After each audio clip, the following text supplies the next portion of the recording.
Sorry, my printer's. Hi, welcome to the Mixed Faith Marriage Mastermind, where we're going to introduce ourselves. We have three, I like to say, experts in this field, where we're going to talk about all things dealing with a mixed faith marriage, from like connection and codependency all the way to substance use and family reunions. We're going to cover the gamut in a series of these calls, webinars, conversations, podcasts, however you want to call them. And we're really looking forward to diving into mixed faith marriage and all of the different topics, issues, concerns surrounding that. Okay, we're going to take a minute and each introduce ourselves. Chris, Rich, why don't you start? I'd be happy to. So I am Chris Rich. I am an active believing member of the Church of Jesus Christ of Latter-day Saints. I have been in a mixed faith relationship for about 2 decades now. So most of my marriage. My husband and my 3 kids are all out of the church. They have no interest in religion at all. And although we're not on the same page with religion and a bunch of other things as well, we have a lot of love and respect and authenticity. We have connection and a lot of peace in our family. Definitely not perfect, but it's we've learned to navigate a lot of those hard things. Also, just we're able to have like open conversations with each other that are just connecting and vulnerable. And I am a certified life coach. I was certified through the life coach school. And I help members of the church that are looking to make their mixed faith relationships not just work, but to thrive and be amazing. So that's me. Hey, Suzette, why don't you tell us about yourselves? Yeah, I'm Suzette Halterman. My training is to work specifically with couples. I love working with couples and all the stuff that entails. And my personal story is I'm kind of a mixture. I'm a non-believing person, but I still am a member, and I find personal value in attending. My husband is believing, so we're in a mixed faith marriage. And my kids range from ages 8 to 14. And we're in the middle of our experiment of raising our kids with this combination of, there's some things we value in the church, and there's some other aspects that I don't feel comfortable with. And how do we make this work? And so we're kind of in the active process of navigating that. And we can do it great as a couple. And trying to translate that into how we raise our kids with these compromises and involving a lot of choice. It's an experiment. So yeah, that's me. Thank you. Okay, I'll tell about myself. So my name is Brooke Booth, and I feel like we have like the trifecta here. I am post-Mormon. I do not attend church. I haven't gone to church in years. So it's probably, I was just thinking about the dates. It was pre-COVID. I want to say it's maybe 2018 was the last time I attended church. And I did sort of a cold turkey done with church. I have 4 kids as well. Mine are a little bit older than Suzette's. My oldest is in college. And then my youngest is 9, and he's the one who attends church very faithfully with my husband, who's also active in believing. I've been a life coach for a few years now, working with this population, and I work with a lot of individuals, but I also work with couples sometimes. And a lot of the work I do with my clients is unpacking faith transitions and working through creating a foundation for a mixed faith marriage that they can take with them and continue to build a relationship that they both feel seen, heard, valued, and honored in. And in my own relationship, that's exactly what we're doing. Like, that is exactly the work we're also practicing, is learning how to be in relation to each other when we don't really agree on some things that, religion, politics, and other things, we just don't agree. But learning how to still be in relation, in love, kind, considerate, and all of that. Okay, what our topic today is, that we're going to dive into as much as we can in the time we have, it's connection. And I want Suzette to share a quote that she shared with Chris and I about connection. And then we're going to ask a series of questions and we're just going to talk about it and discuss. So this is just the type of thing I like, is a conversation with smart people and taking things and bringing our professional experience and our personal experience to the table and really diving in. So Suzette, share this quote. This is Brene Brown, who I think is brilliant in this particular arena. Yeah, I was just listening to one of her books the other day, and she said this, and I was like, that's like the best definition of connection I've heard. So she says, I define connection as the energy that exists between people when they feel seen, heard, and valued, when they can give and receive without judgment, and when they can derive sustenance and strength from the relationship. So I just really love that, like being when you feel seen, heard, and valued, and when you can give and receive without judgment.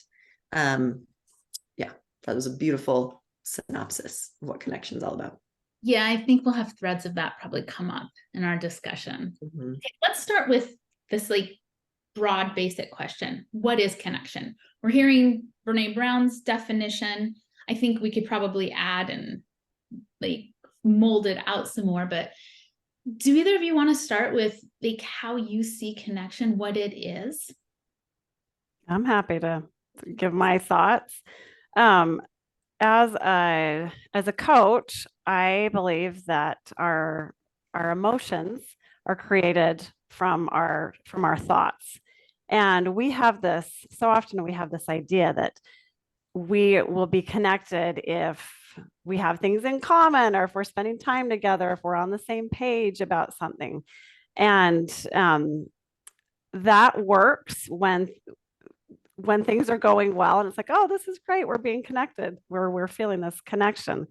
But I've learned that connection is more than that. So I want to give you an example. So my mom, she passed away 25 years ago. So I have not talked to her. We have not gone to lunch. We haven't done anything for 25 years. But I feel this amazing connection with her, and she's not even here. And another example, like I have a mentor, a coaching mentor that I just adore. She's my favorite human ever. And I feel like she's my best friend. She has no idea who I am, but I feel this connection. So I think that's one of the big things, is just our connection that has so much to do with the way we think about people. And so if we're thinking, if we want to have more connection with people, we want to look at how we're thinking about them. Like I've had all sorts of thoughts where I didn't feel very connected to my husband or to my kids. I forgot to mention my kids are 14, 19, and 21. And when I've got thoughts like, we have nothing in common, or they're doing it wrong, or they've ruined my life, or they think I it, or like we get all these different thoughts about our situation that we're in, and those thoughts are what create our connection or not. So those are a couple of my thoughts. So I'll piggyback on that, and then Suzette, I'd love to hear from you. So like when I think of like what is connection, like I'm like, our training is similar, Chris, I know. So I'm like, okay, it's a feeling. I know it's a feeling. And so like for me, this means I don't have to wait for my spouse to say the right thing or do the right thing in order for me to experience it. Like I don't want my ability to feel connected to him to be held hostage to like his ability to show up perfectly. But this is an idea I really, really struggled with. Like for a long time in my marriage, I really thought my ability to feel connected was tied to his behavior, tied to our agreement, tied to sameness. And what it meant is like, I had to get him to behave. And when I was trying to get him to behave, I wasn't accepting who he is. I wasn't getting curious about him and why he was doing things or making certain decisions. I certainly wasn't looking at my own thoughts like you were talking about, Chris, and taking some like responsibility and ownership for some of the disconnection I was experiencing. And like, if he wasn't like giving me the things that made it really easy for me to be connected, I blamed him for that. And I'll make a note here is like, sometimes it's good judgment not to feel connected to somebody. Like this isn't always something we have to do, want to do, should do. Like this is like where we exercise our judgment. But for me, I found that a lot of the times I wasn't feeling connected was kind of because of my own stories and my own repeat patterns of thought that were stopping me from actually seeing where connection was happening and being able to enjoy it. Like I have this classic thought of he doesn't approve of me. And that would create so much disconnection for me instead of another thought, which is totally true as well. Like he adores me. Like they're both true, but I would focus a lot of my time on attention on he doesn't approve of me. Then I would feel disconnected and it didn't feel good. I wasn't showing up well. And so help me to like back that up and start taking some ownership for the connection. And there's his part to play here too, but that was a really helpful place for me to begin. Suzette, do you want to add anything?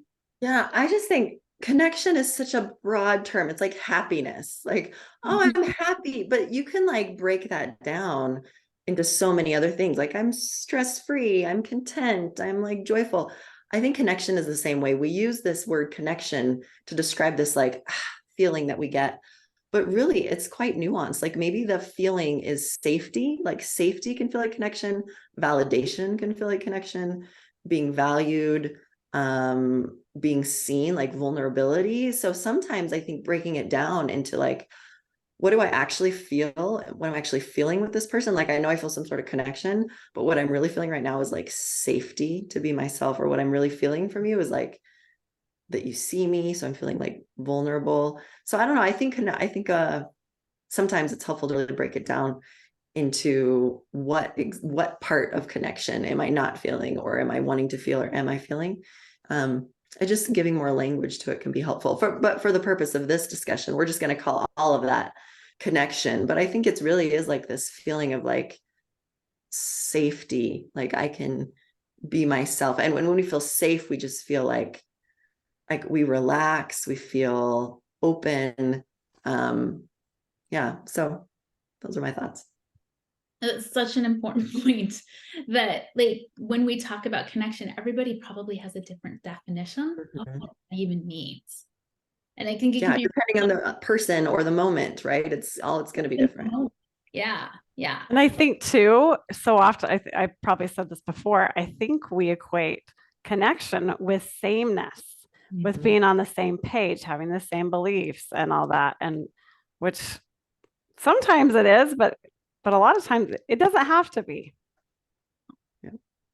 So let's talk about how to connect. Like, how do we create that connection? And I think part of that answer that we're going to sort of discuss probably ties into what we're just saying. Like, it probably depends a lot on what you even mean by that and how you define it. Like, are we talking about creating safety?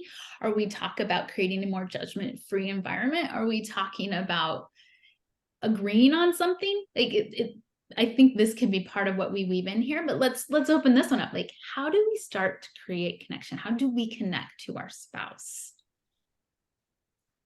I have an example that I love. I've got these my son loved little Thomas the Tank Engine trains, and in order for a magnet to connect, you got to do certain things. So not, you probably can't see this, but they're not connecting here.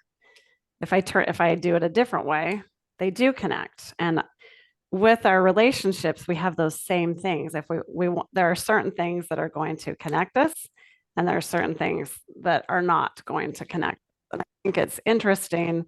I think Suzette kind of mentioned this a little bit too, that there are definitely emotions that we feel or things that we do that are going to create disconnection. Am I doing this too early? You're fine. This Okay. is an open mic. No order. Okay. So a couple of the things that I know that I've experienced where I felt disconnected with my husband or my kids is self-pity. That's a big one. If I'm blaming them, feeling like a victim, it's tricky because when I went through this period where I really felt like all this had happened to me, this was his fault and their fault, and I felt like a huge victim. It's really hard to connect with a villain, because if you're a victim, then you got to have a villain. And so that was an emotion that really disconnected, or some of my behaviors really disconnected us. Judgment, resentment, irritation, entitlement. Those are all ways where we disconnect. And on the other hand, there are a lot of emotions that are going to serve us better, that like empathy, vulnerability, gratitude, authenticity, curiosity, compassion, love, acceptance. Those are going to be places where we're going to notice that we're going to be able to connect easier than if we're doing those other ones that I mentioned earlier. And I'll jump in on that, because I think a lot of the things you mentioned, like victim and villain and resentful, those are all like positions, not same as positions. And I think to connect, you really have to be same as. I'm not looking down on you and I'm not beneath you. Like, we are both humans.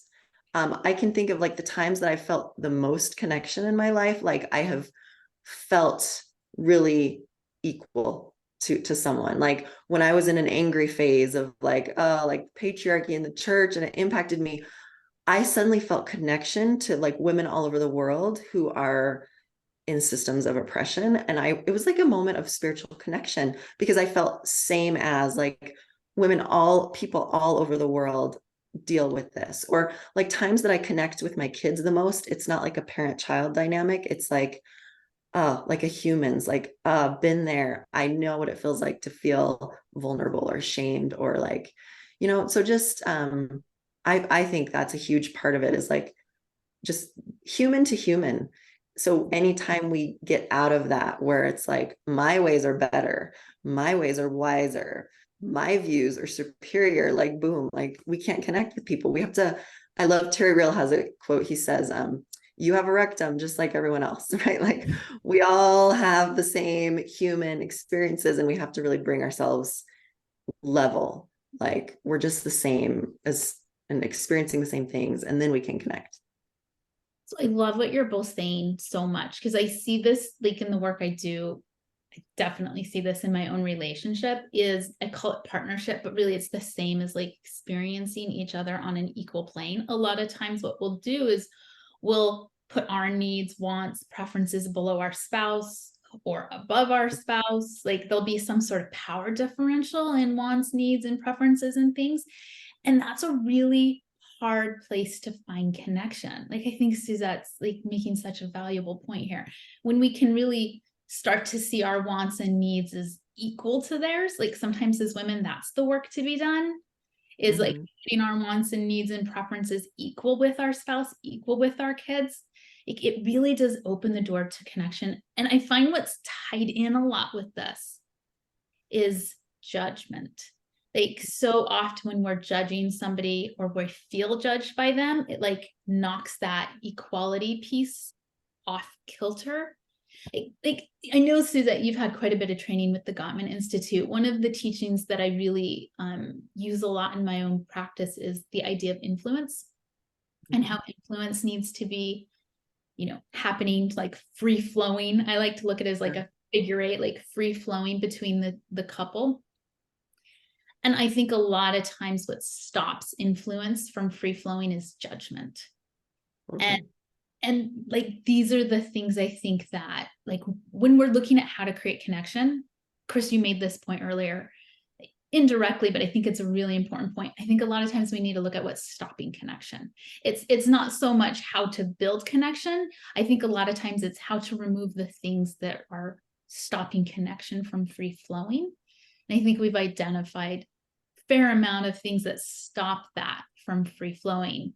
And I think once we can remove some of the roadblocks, and that might be deconstructing some ideas and beliefs to help us remove those roadblocks, it just flows. And like, influence flows and connection flows. And you don't need to be on the same page, or whatever that may mean. I think one thing. Go ahead.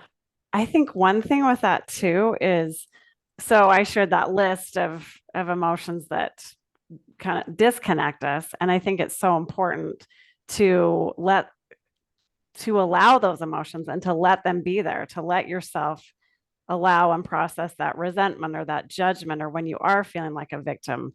So I think that has been helpful for me, is to connect with myself, to recognize like, okay, I am feeling this. I am feeling angry. I am feeling resentment, or whatever it be.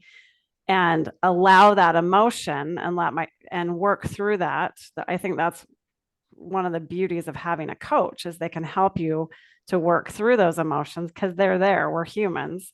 And as we can work through those emotions and connect with ourselves, then it's easier to go connect with someone else, because you're not just stuffing those emotions down and pretending that everything's fine when it's not. Because that's a hard way to, when you are resisting your emotions of what's really going on for you, that is a hard way to connect with someone, because we're lying.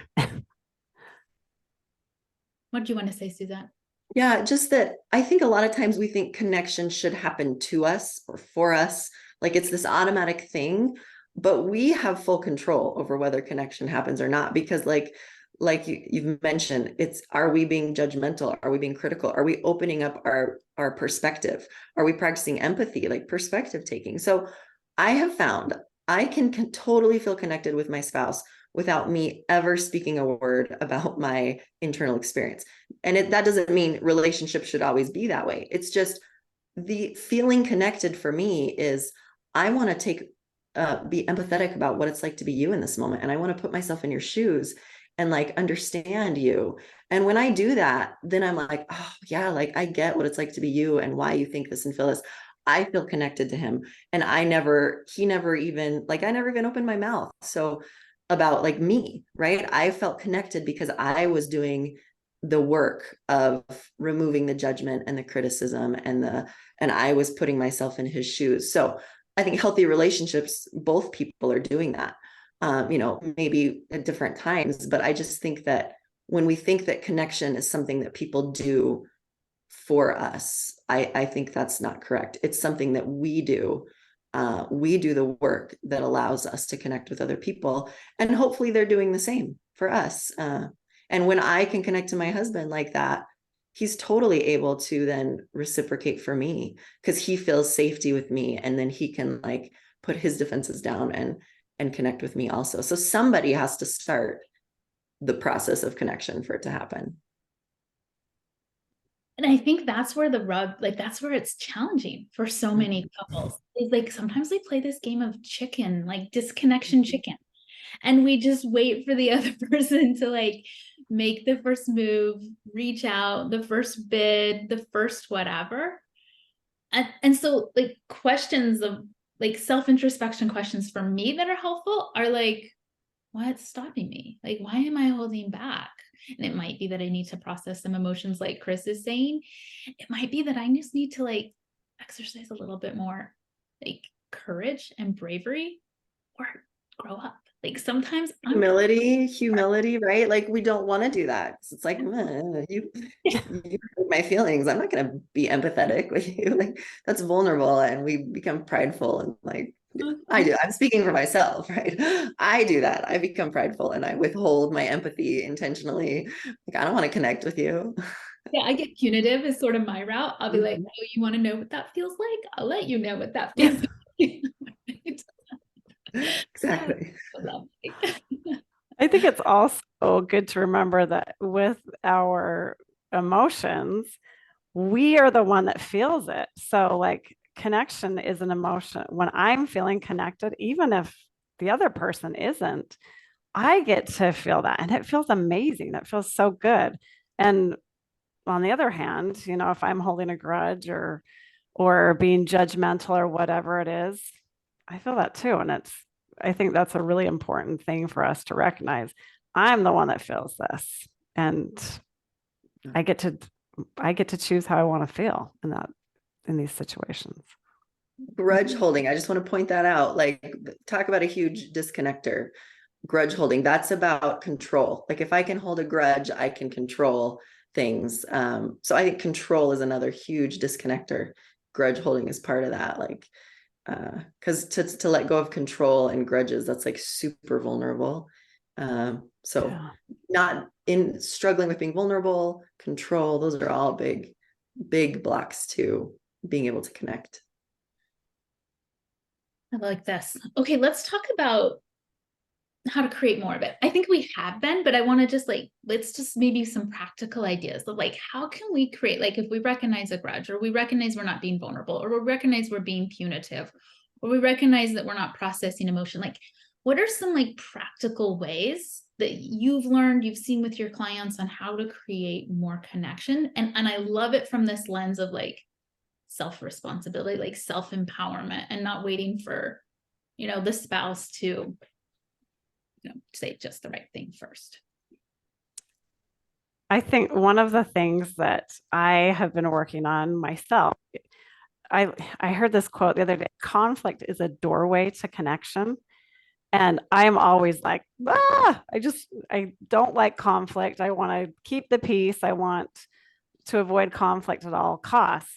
But I'm learning that when conflict is different than contention, we can have differences of opinion without having ill feelings.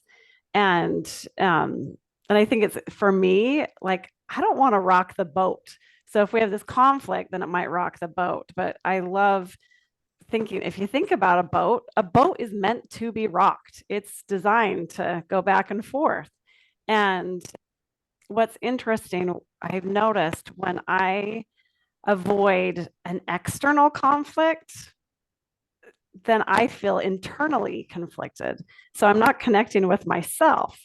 So I think it's important to learn to go into conversations and be willing to have some conflict, because when we can tell each other this, if we can go into a conversation being vulnerable and saying, this is where I'm at, and allow them to do the same thing, when we have that conflict, it can actually bring us closer together, because that's where, like Suzette was saying, that's where we can be empathetic and try to see things from their point of view. And I'm learning that conflict actually is connecting, which who would have thought?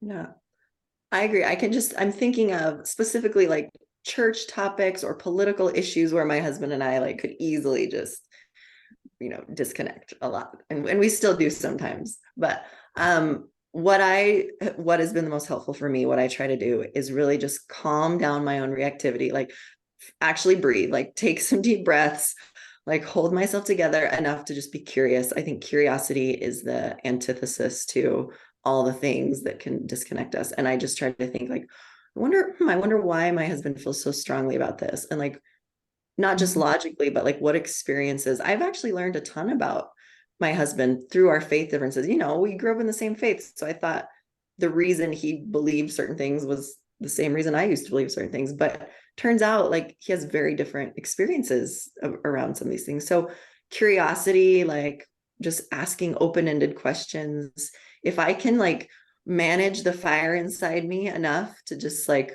stay curious, then I find that we can usually connect, whether it's over political differences or something, because I learn something and then he makes sense to me. I'm like, oh, like I get why for you this matters. It doesn't matter to me, but for you, I get why it matters. Yeah. And then I can like feel connected to him. So for me, it's totally about managing my own beast that can arise sometimes. I can definitely relate to that, Suzette. I find a lot of the work I need to be doing is like almost like somatic, like body work. Like I need to be, this is something you'll get, Chris. I need to be actively processing emotion in order for me to hold space and to be curious and to be empathetic. I used to like, he would say something and I would see it as a perceived criticism and attack, and then I would immediately get defensive. That's just a lovely way to have a conversation. That is sarcastic. So I had to learn how to like, I think of it like this helped me like take it or leave it, but it helped me to like see myself as like letting the emotions just like flow through me, like water in a waterfall, and just letting them flow through me instead of me getting triggered and activated and tied up in knots with them. And I just had to like let them flow through me. And then I could be curious, and then I could be accepting. I could practice the non-judgment, and I could practice these things where like we could then actually have a conversation. But that ability to be able to hear different viewpoints and not take it personally, that takes practice.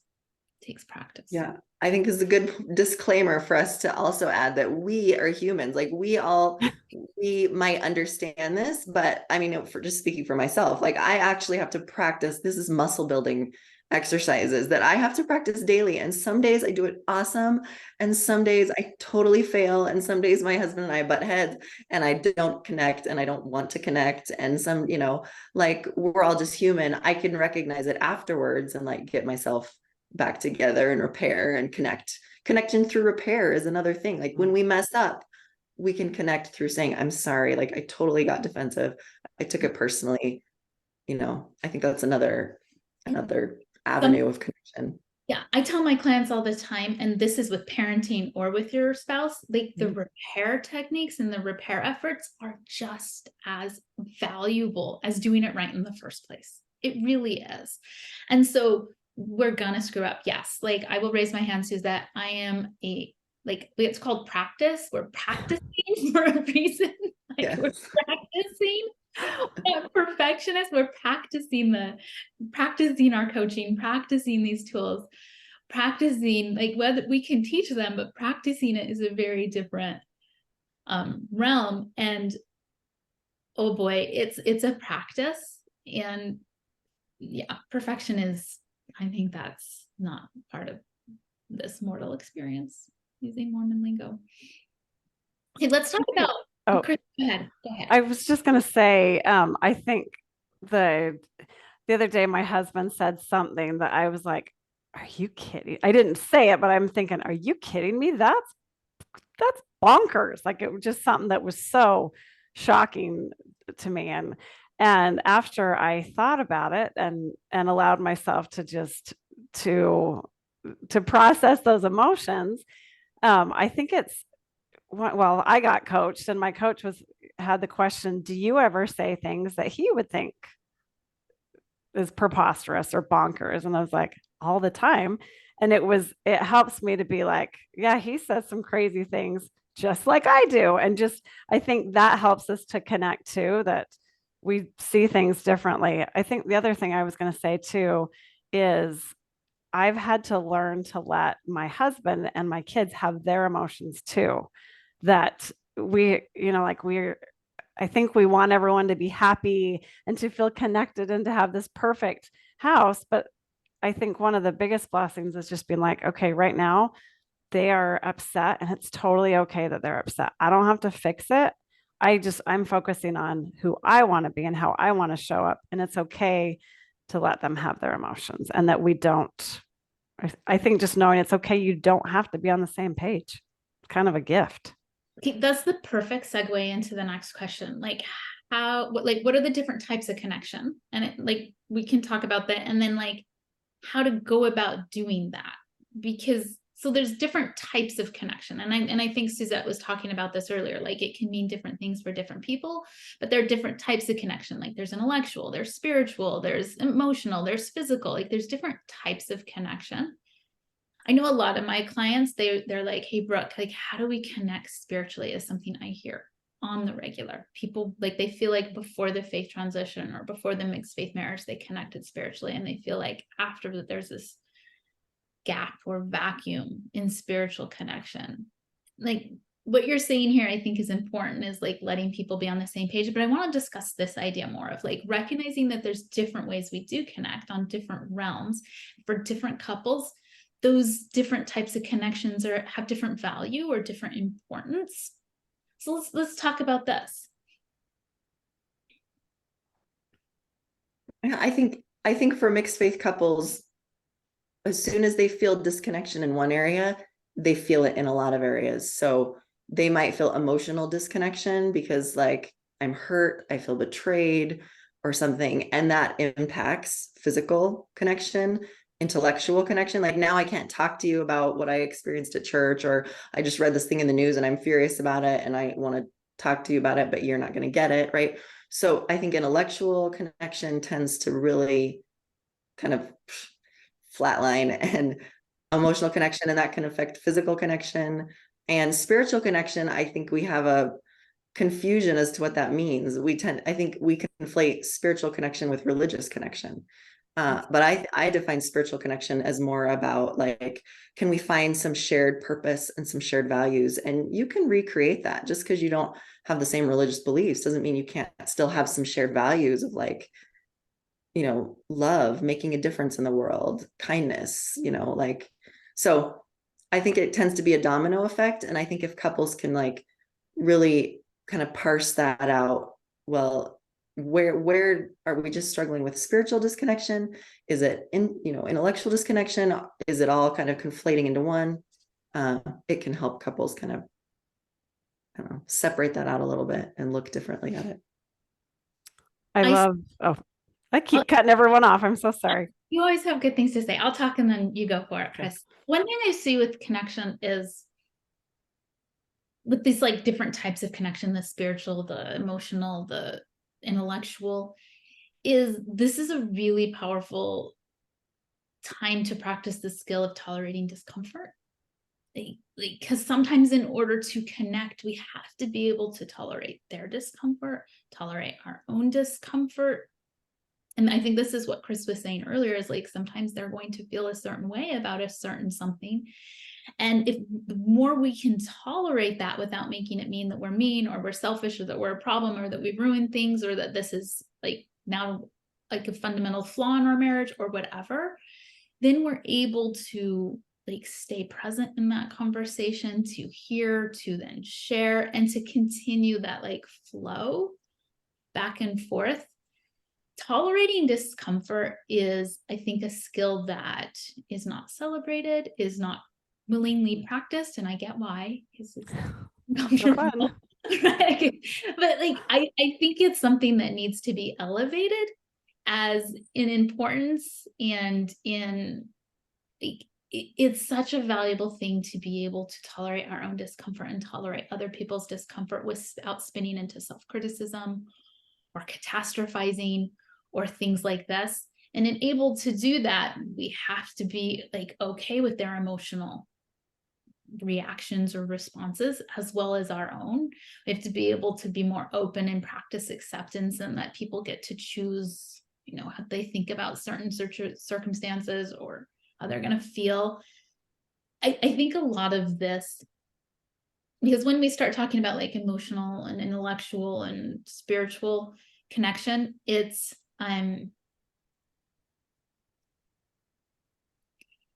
like we want it all. Like we want to have it all, and we think we need to have it all to have a great relationship. And I think sometimes we have some of it, and sometimes we have more of it, and sometimes we have less of it.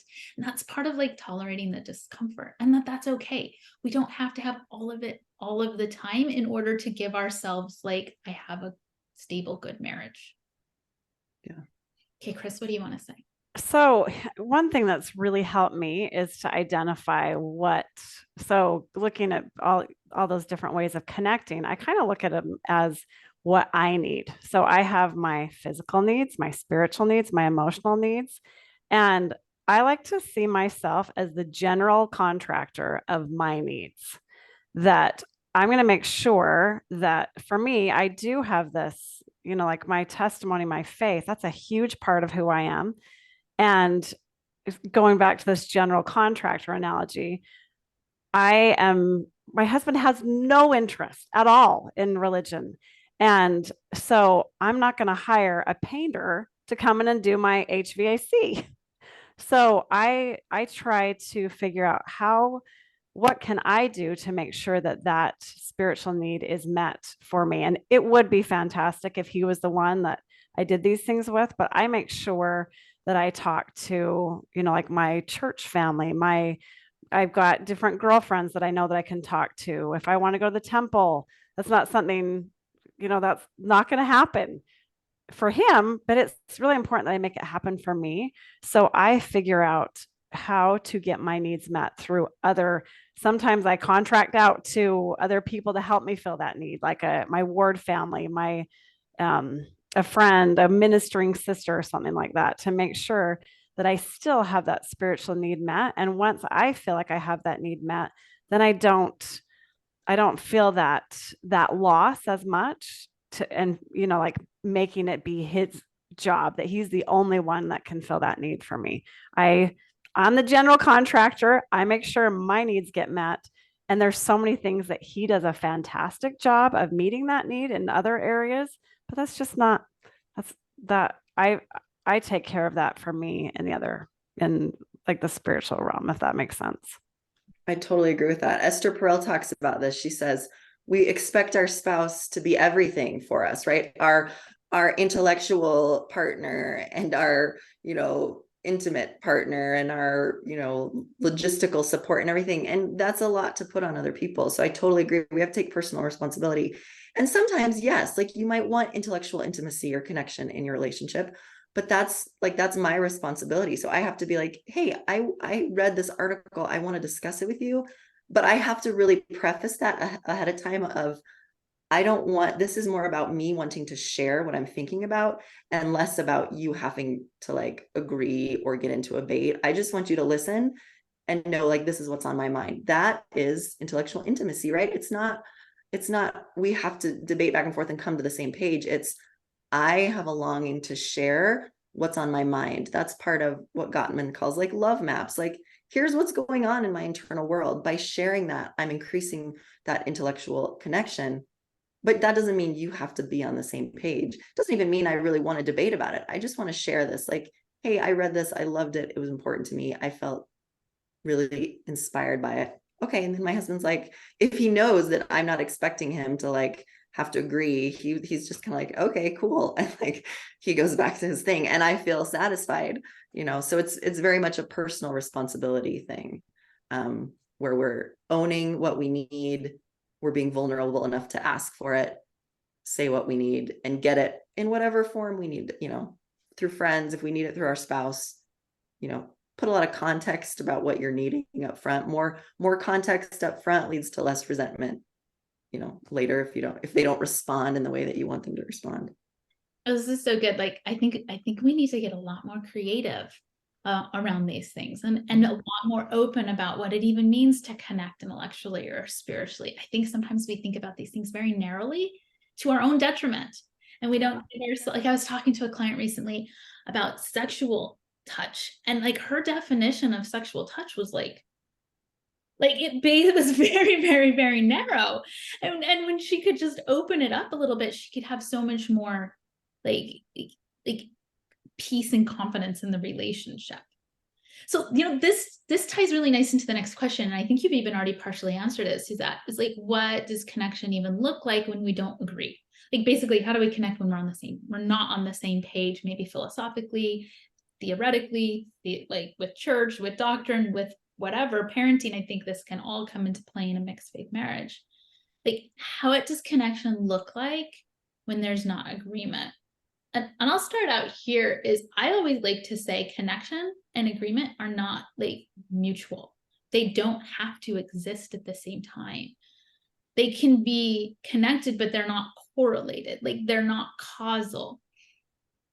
I think a lot of times that like agreeing on something, like people think that that's like Chris was saying this earlier, like that is the hallmark or the definition of connection. And I think it's very important to separate those and realize that there's not a correlation there.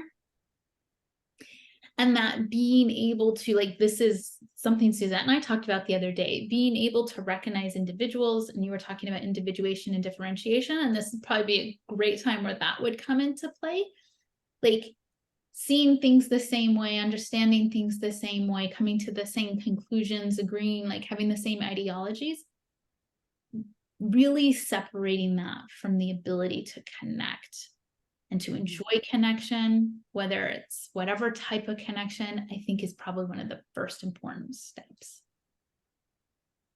I agree with that. I think when we are relying on agreement to feel connected, we're actually using people. We're using our spouse to validate who we are, what we think, right? Like if you agree with me, then my way of thinking is correct and I can feel good about myself and the way I'm doing things is exactly how it should be, right? So I think the key to being able to connect when you have different opinions is to make sure you're not using each other, right?